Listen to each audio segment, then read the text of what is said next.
தற்போதைய அண்மை செய்தியை பார்த்துக் கொண்டிருக்கிறோம். கோவையில் குப்பை கிடங்கில் ஏற்பட்ட தீ விபத்து காரணமாக கரும்புகை விண்ணை முட்டும் அளவுக்கு எழுந்திருக்கிறது. தொடர்பான காட்சிகளையும் பார்த்துக் கொண்டிருக்கிறோம். கூடுதல் விவரங்களோடு இணைகிறார் செய்தியாளர் பிரசன்னா. விவரங்களை பதிவு செய்யலாம். எப்படி இந்த குப்பை கிடங்கில் தீ பற்றியது, அதை அணைக்கும் பணிகள் எந்த அளவுக்கு நடைபெற்று வருகிறது?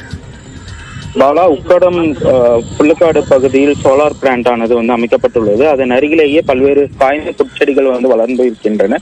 இந்நிலையில் அங்கு திடீரென தீ பற்றிய நிலையில் அந்த தீயானது அருகில் இருக்கக்கூடிய சூயக்காக கட்டப்பட்டு இருக்கக்கூடிய தொட்டிகளுக்கு வைக்கப்பட்டிருந்த பிளாஸ்டிக் பைப்புகளுக்கும் பரவி அதிக கரும்புகையானது எழுந்துள்ளது. உடனடியாக இதனை பார்த்து அப்பகுதி மக்கள் தீயணைப்பு துறையினருக்கு தகவல் அளித்து சம்பவ இடத்திற்கு வந்த தீயணைப்பு துறையினர் தற்பொழுது அதனை தீயை கட்டுக்குள் கொண்டு வந்திருக்கிறார்கள். இனி இந்த தீ விபத்திற்கான காரணங்கள் குறித்து போலீசார் விசாரணை மேற்கொண்டு வருகிறார்கள். தற்பொழுது இந்த தீயானது கட்டுப்பாட்டிற்குள் இருக்கக்கூடிய நிலையில் கோவை மாநகராட்சி ஆணையர் சிவகுரு பிரபாகரன் சம்பவ இடத்தில் தற்போது ஆய்வு செய்துவிட்டு சென்றிருக்கிறார். பாலா, விவரங்களுக்கு நன்றி பிரசன்னா.